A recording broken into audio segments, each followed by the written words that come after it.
आज हम बात करने जा रहे हैं माजी की पुरानक रेडियो ब्रॉडकास्टर और ये कहना गलत ना होगा कि ब्रॉडकास्टिंग की माहिर यास्मीन ताहिर की, जिनकी आवाज का जादू लोगों को अपने शहर में जकड़े रखता था। उनकी मौजूदगी रेडियो पाकिस्तान के लिए किसी नेमत से कम ना थी, लेकिन अफसोस कि उनका गुज़श्ता दिनों इंतकाल हुआ। आइए आपको बताते हैं कि यास्मीन ताहिर ने अपना आखिरी वक्त कहाँ और किस हाल में गुजारा। इससे पहले अगर आप हमारे चैनल पर नए हैं तो चैनल को जरूर सब्सक्राइब कीजिए ताकि हर आने वाली वीडियो आप तक बआसानी पहुंच सके। यास्मीन ताहिर पाकिस्तान की मुमताज फनकारा न सिर्फ अपनी फनी सफर में बावकार रहीं, बल्कि अपनी जाती जिंदगी में भी वकार, मोहब्बत और सलीके की एक खूबसूरत मिसाल कायम की। उन्होंने अपनी जिंदगी का आखिरी वक्त लाहौर में अपने अहले खाना के साथ गुजारा, वही शहर जिससे उनका ताल्लुक रूह की गहराइयों तक था। लाहौर उनका घर था, उनका मरकज़ मोहब्बत, और वहीं उन्होंने अपनी जिंदगी के आखिरी लम्हात गुजारने को तरजीह दी। उनके शौहर मारूफ शख्सियत और बाकमाल अदाकार नईम ताहिर उनसे बेपनाह मोहब्बत करते थे। इन दोनों का रिश्ता खुलूस, एतमाद और रफाकत की एक हसीन मिसाल था।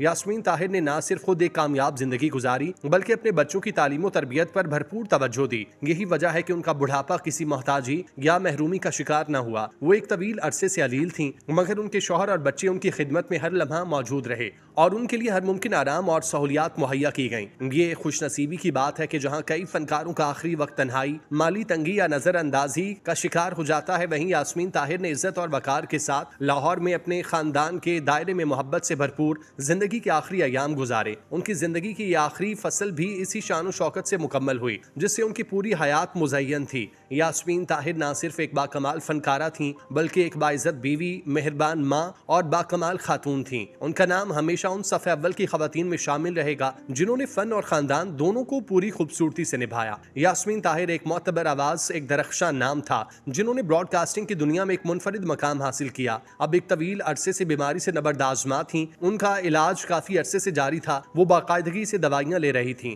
बीमारी ने उनकी जिंदगी का रुख बदल दिया था। वो जिन्होंने कभी माइक के सामने बैठकर लाखों दिलों को अपनी आवाज से मशहूर किया, अब खामोशी की गोद में जा बैठी थीं। यास्मीन ताहिर ने शोबिज और ब्रॉडकास्टिंग की तमाम सरगर्मियों को खैर बात कह दिया था। वो अब सिर्फ अपने घर तक महदूद हो चुकी थीं। जिंदगी का दायरा चंद कमरों, चंद चेहरों और चंद यादों तक महदूद हो गया था। अलबत्ता कभी कभार वो पार्क में चहलकदमी के लिए व्हील चेयर पर जाया करती, जहां वो फितरत के मनाजिर में कुछ लम्हे सुकून के गुजारने की कोशिश करती। उनके शौहर उनके सच्चे साथी बनकर हर लम्हा उनके साथ थे। उन्होंने न सिर्फ शौहर का बल्कि एक मुहाफिज, एक दोस्त और एक तीमारदार का किरदार भी बखूबी निभाया। वो हर वक्त कोशिश में रहते कि यास्मीन को किसी किस्म की तकलीफ ना हो। उनकी ये खामोश खिदमत और बेलौस मोहब्बत इस रिश्ते की सच्चाई को अयां करती थी। यास्मीन ताहिर की जिंदगी एक ऐसे बाप की मानिद है जो रोशनी से शुरू हुआ और खामोशी से ढल गया, मगर उनकी आवाज, उनकी खिदमत और शख्सियत आज भी दिलों में गूंजती है। यास्मीन ताहिर को क्या मालूम था कि उनका ये सफर बहुत जल्द खत्म हो जाएगा। फिर एक दिन आया जब वो इस जहां फानी से कूच करके लामुतनाही आसमान की जानिब रवां हो गईं।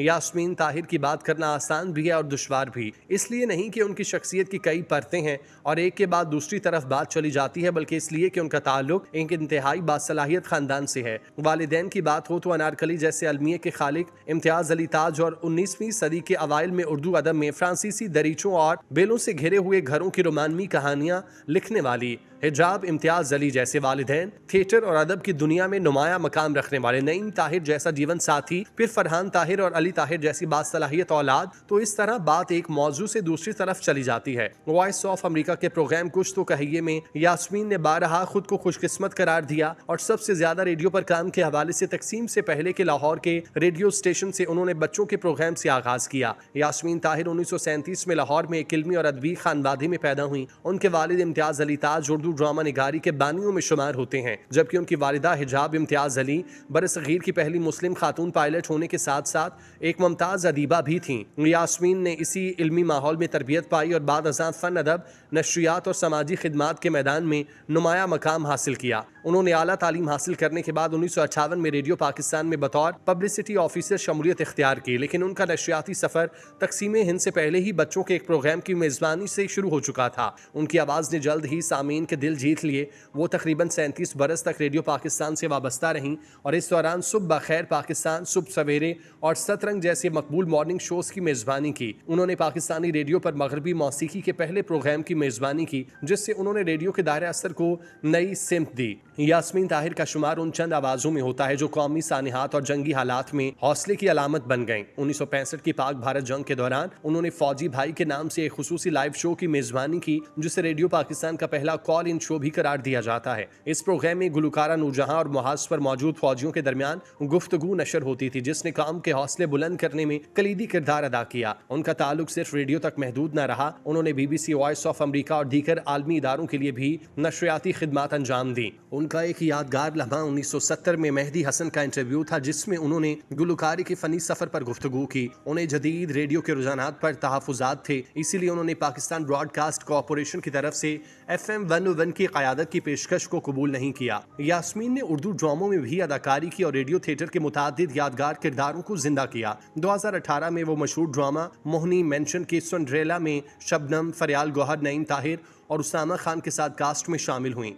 उनकी अज़वाजी जिंदगी भी फनी दुनिया से जुड़ी रही। 1960 में उनकी शादी मारूफ अदाकार, हिदायतकार, कॉलम निगार नईम ताहिर से हुई। उनकी इस शादी पर मशहूर गुलकारा नूरजहां ने सेहरा गाया था, जिसके बोल फैज अहमद फैज ने लिखे थे। शादी के बाद ये जोड़ा रॉकफेलर स्कॉलरशिप के तहत अमरीका गया, जहां उन्होंने university of California Los Angeles से थिएटर की तालीम हासिल की। इसी दौरान उनका पहला बेटा फारान ताहिर अमरीका में पैदा हुआ, जो बाद अज़ां हॉलीवुड के मारूफ अदाकार बने। उनके दो और बेटे मेहरान ताहिर और अली ताहिर भी फनून लतीफ़ा से वाबस्ता हैं। उनकी जाती जिंदगी में एक बड़ा वाक़या उस वक्त पेश आया जब उनके वालिद इम्तियाज अली ताज के कत्ल के बाद विरासत से मुतालिक एक मुकदमा सामने आया। खानदान के बाज़ अफराद ने उनके वारिस होने पर एतराज़ किया, ताहम यास्मीन ने अदालत में यह मौक़िफ़ इख्तियार किया। उनके वालिद ने शिया अकीदे को इख्तियार किया था और अपनी बेटी को भी मुकम्मल शरई वारिस मुकर्रर किया था। ये मौक़िफ़ अखबारी इश्तिहारात से साबित किया गया और अदालत ने उनके हक में फैसला दिया। यास्मीन ताहिर को उनकी फ़नी, सकाफ़ती और समाजी खिदमात पर कई एज़ाज़ात से नवाजा गया। 2015 में हुकूमत पाकिस्तान ने उन्हें सितारा इम्तियाज अता किया, जो उनकी गिरां कदर खिदमात का एतराफ़ था। 19 जुलाई 2025 को वो 88 बरस की उम्र में लाहौर में वफात पा गईं। उनकी ज़िंदगी पाकिस्तान की नशरियाती, अदबी और समाजी तारीख का एक रोशन बाब है, जिसे हमेशा याद रखा जाएगा। उनकी आवाज़, उनका असलूब और उनकी शख्सियत आज भी रेडियो पाकिस्तान की पहचान का हिस्सा है। याद रहे, यास्मीन ताहिर कई हफ्तों से मुख्तलिफ बीमारियों का शिकार थीं। उनकी तबीयत मुसलसल बिगड़ती जा रही थी और अहले खाना की दुआओं और डॉक्टर्स की तमाम तर कोशिशों के बावजूद उनकी हालत में कोई खातिर खा बेहतरी ना आ सकी थी। आखिरकार उन्हें वेंटिलेटर पर मुंतकिल किया गया, जहां उनकी जिंदगी के आखिरी दिन इंतहाई नाजुक और करबनाक लम्हों में गुजरे। खानदानी जराए के मुताबिक डॉक्टर्स ने उनकी हालत को देखते हुए कुछ दिन कबल ही मुमकिना खदशात का इजहार कर दिया था। गो कि ये खबर सुनकर घर वाले और करीबी अजीज इंतहाई दिल शिकस्ता थे, मगर फिर भी उम्मीद का दामन हाथ से नहीं छोड़ा गया। हर लम्हा दुआ, हल पर इंतजार और हर दिल बेचैनी का शिकार था, मगर तकदीर ने कुछ और ही फैसला कर रखा था। यास्मीन ताहिर की रहलत एक बड़ा सानिया है, न सिर्फ उनके घर वालों के लिए बल्कि फन से जुड़े हर शख्स के लिए। उनकी फनी जिंदगी, उनका अंदाज और उनकी दिल को छू लेने वाली आवाज़ हमेशा याद रखी जाएगी। वो अब हम में नहीं रही, मगर उनकी यादें, उनका फन और उनका वकार हमेशा जिंदा रहेगा। हम दुआगो हैं कि रब्बे जुल जलाल यास्मीन ताहिर जैसी बाकमाल इंसान और मायनाज ब्रॉडकास्टर को जन्नतुल फिरदौस में आला मकाम अता फरमाए। आमीन।